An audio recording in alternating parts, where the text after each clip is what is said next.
TheCzarr, all rights reserved. Shout to CommenterNation, greatest nation since United Nations. We're going to start this one off a little different. I want to give a shout out to the two YouTubers I believe have broken the Kenneka Jenkins case. One of them goes by the name Chaos Sector.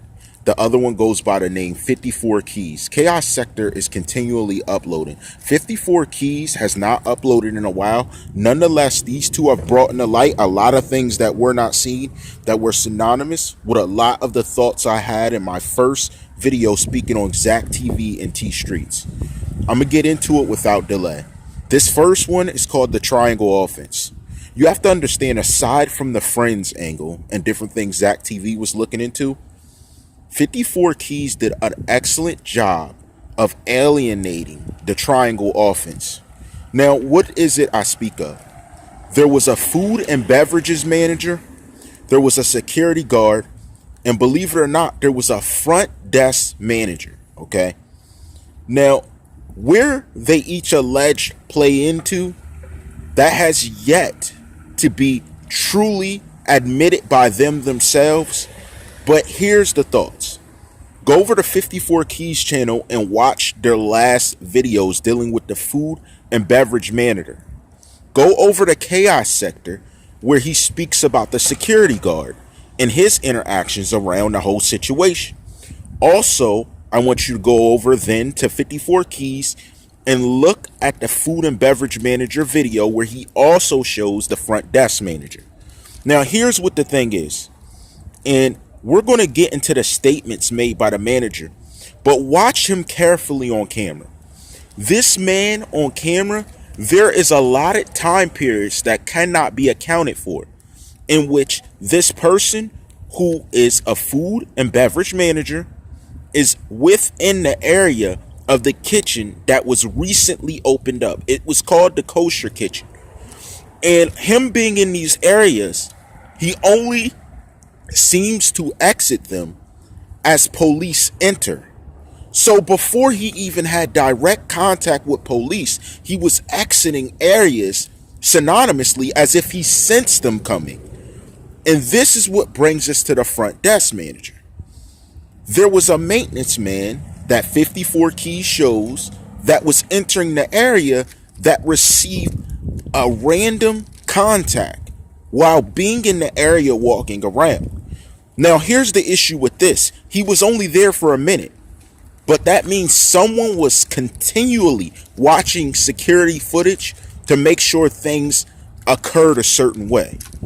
So when I say that, I mean this could have allegedly even been the way this food and beverage manager, as displayed by 54 Keys, was able to know not only when police were walking around, but to know how long to be in certain places. But how he was communicating is another thing. Now, here's my problem. The same issue with the Tentacion thing. Who didn't confiscate his phone and look through his phone and see the contacts? Now, my issue overall with this triangle offense is when we go back over to Chaos Sector. Now, he showed the security guard. The security guard seemed to be moving and interacting around the parties that were at this party. So we seen him walking down hallways and stuff, allegedly during or after times when certain people that were at the party were moving to a certain area. This clearly shows that he was patrolling certain areas doing things. Now, what I did not see is video of him coming in contact with this food and beverage manager.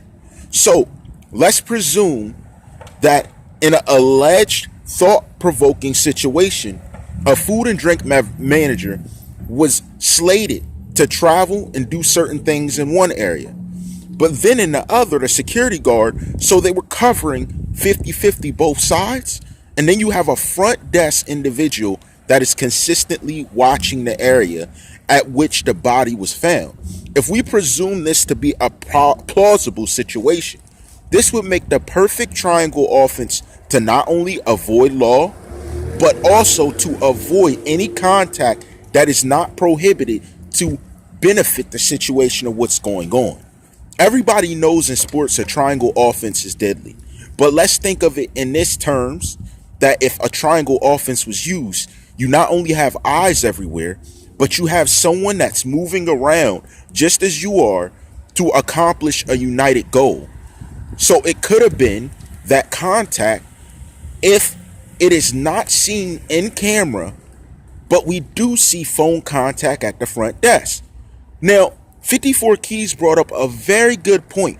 How did this manager know when to go and when to come? If on the videos that he's shown, he never saw him go to the front desk. But there was somebody within a time period, and just so you know that I've truly watched, within a time period of about 8 something, make contact picking up a phone after receiving a phone call.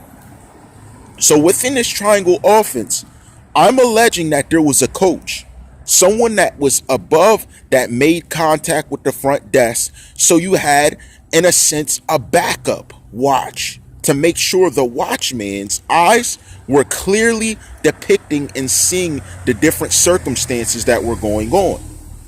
Now, what was not professed and went into detail that you'll see on 54 Keys page is that there was a female front desk attendant that literally ended up in the area down there, but walked back and first on the scene made the call that got the police there. The police didn't come to a certain amount of time, but they still made the call and had them show up.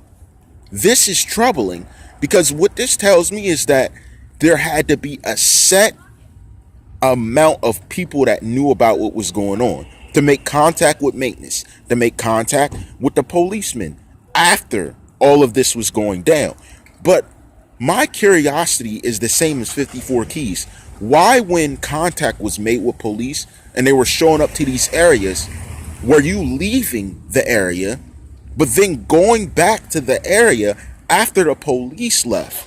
So you were avoiding police, but then there were 3 key mistakes that were made by this manager. We'll get into detail, but I will name them here. Number 1, you were first contact to show the body.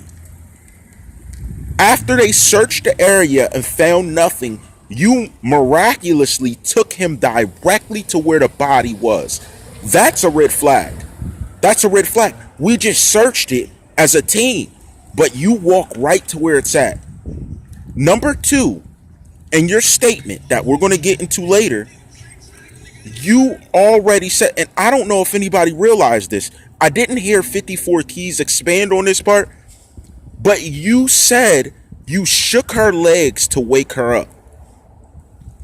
Why is that weird? Well, I'll tell y'all. It's weird because that is you seamlessly, allegedly making an excuse for your prints to be found on her. So in a sense, you're giving us reasoning of why we will find your hands having touched her. That's a troubling thing. Think about it logically.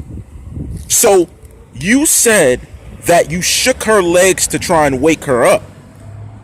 Allegedly, you did this, but you said you did.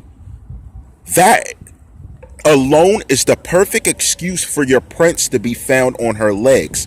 If we presume, as what we were told in the investigation documentation, that there was an alleged assault.